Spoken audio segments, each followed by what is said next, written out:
I think जब script सुनी तो एकदम दिल छू जाने वाली स्क्रिप्ट थी एंड एक्चुअली देखा जाए तो हमारे देश में ये समस्या है आज। मेरी 3 बच्चियां हैं तो मुझे मालूम है, एज अ मदर मैं आइडेंटिफाई कर सकती हूँ एंड ये फिल्म स्क्रिप्ट सुनने के दौरान only you know I got so emotional and actually रोंगटे खड़े हो गए कि वाकई में ऐसा होता है, वास्तव में ऐसा होता है एंड अनफॉर्चुनेटली जो विक्टिम्स हैं उनको सही तरीके की जस्टिस नहीं मिलती है। और अगर आप देखें तो वायलेंस अगेंस्ट विमेन क्राइम ये बढ़ता जा रहा है हमारे देश में, ये संख्या कम नहीं हो रही है, even though we all are moving towards a progressive new India. पर समहाउ कहीं ना कहीं कुछ तो गड़बड़ है कि लोग शायद लॉ को सीरियसली नहीं लेते हैं या जो क्रिमिनल्स हैं उनको अब लॉ से डर नहीं है। तो कहीं ना कहीं कुछ न कुछ ऐसी बात ज़रूर हो रही है कि अब समय आ गया है कि कुछ बदलाव लाने का। और शायद हमें ऑलवेज गवर्नमेंट्स को या लोगों को, लॉ मेकर्स को ब्लेम नहीं करना चाहिए, लेकिन आई थिंक समय आ गया है कि हम खुद ऐसी आवाज़ें उठाएं and we try to become the change that we want to see happen. Ma'am, जिस तरह से चैलेंजिंग होता है डेब्यू करना इंडस्ट्री में, उसी तरह से आपको लगता है कि चैलेंजिंग होता है जब आप स्ट्रॉन्ग सब्जेक्ट में काम करती हैं? क्योंकि ऑफर्स तो कई सारे मिलते होंगे आपको, लेकिन सही ऑफर चुनना बहुत मुश्किल होता है। जी, आपने सही कहा कि ऑफर्स तो काफ़ी कुछ मिलते हैं और मैं शायद ये आई थिंक मधुर भी सहमत होंगे कि ऐसे लेकिन पिक्चरें कम मिलती हैं जहां आप अपने दिल से यू नो एक्चुअली सोचते हैं। क्योंकि मैं लोगों को बोलती हूँ ये हमारी बहुत छोटी सी फिल्म है और आपने सही कहा कि बहुत ही ओवरवेलमिंग और बहुत ही पॉजिटिव रिस्पांस मिला है इस फिल्म के ट्रेलर को एंड लोगों तक ये मैसेज गया है। आप सोशल मीडिया पे देखेंगे तो एक्चुअली डिस्कशंस और डिबेट्स चालू हो गई हैं इस मुद्दे को लेकर और इस फिल्म के ट्रेलर को भी लेकर। तो कहीं ना कहीं ये यूथ को भी छू गई है ये बात कि अब ऐसा समय आ गया है कि अब बदलाव लाने का समय आ गया है। तो we are proud to be associated with these kind of movies.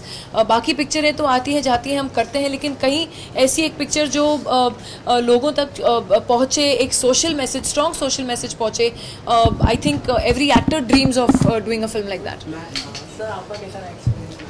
Ma'am के साथ काम करने का well when I was a kid I did a film called कहीं प्यार ना हो जाए जिसमें मैम भी थी and मैं था, so but I didn't have any scenes with ma'am and it was always a dream to get a film with her because I've always grown up watching all her films। पर ये dream नहीं था कि film में से मार खाएगा। नहीं, ये ड्रीम तो नहीं था, but it's okay, कैसे भी चाटा पड़ा तो ठीक है।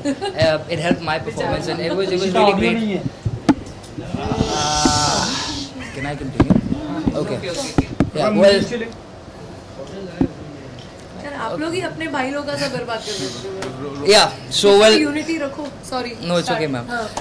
So I always wanted to work with her, obviously, growing up in India, and मुझे मौका मिला एक ऐसी फिल्म में which also has a social message, and this is my first film that I'm doing in a decade in India, and so I was also waiting for the right kind of project to come along, and when I heard that ma'am is also being a part of this project, I was really excited, and so I have tried my best to be really bad so that she can be really good, and she has done the same, so yeah, it was a dream come true for me. Yeah, he's actually so bad that I look so good in the film।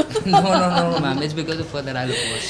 No, so, but I think this is a subject, जैसे कि मैंने कहा, यही हमारी you know that's the youth that is talking, that अगर सबको ये एक कहीं पहुँच रही है ये बात that this is a film that we've made for a certain reason, for a certain cause।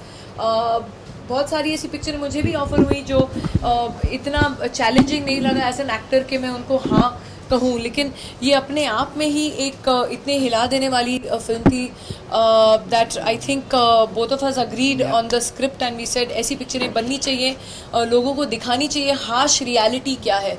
नहीं तो हम ऑलवेज एज अ पब्लिक हम इंडिफरेंट रहेंगे। अगर मीठी गोली हमको बार बार दी जाए, you know, you become indifferent to the thing कि हाँ यार ये तो चीज़ें होती रहती हैं, गाँव हमारे देश में तो होती रहती हैं, so what's a big deal.